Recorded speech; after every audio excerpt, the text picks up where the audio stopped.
n'y aurait jamais dû avoir de débat sur les 80 km/h.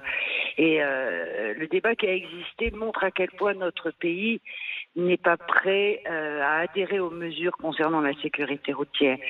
Donc, je crois que le gouvernement a eu raison de prendre cette mesure.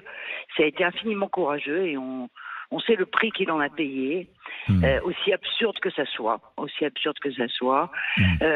Je crois profondément que si on veut gagner le combat contre l'absurdité de la mort sur la route, il faut que toute la société adhère aux mesures. Donc, infléchir intelligemment, sans risque, cette mesure, c'est peut-être permettre que demain, les citoyens acceptent d'autres mesures qui seront prises et qui seront également essentielles.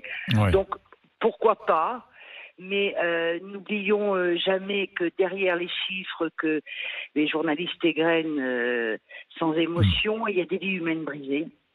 Et que la décision de mettre les 80 km/h a sauvé des vies.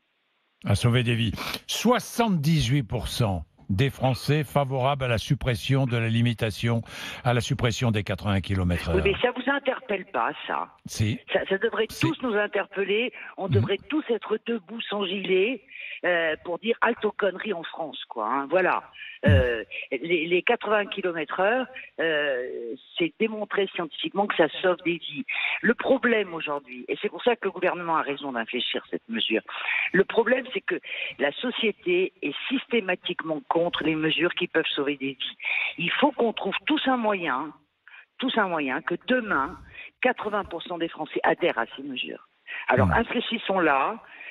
Ça va peut-être coûter des vies humaines, mais ça va peut-être nous permettre demain de trouver un consensus sur ce combat qu'on devrait tous gagner, auquel on devrait tous adhérer, parce que c'est nos enfants qui meurent.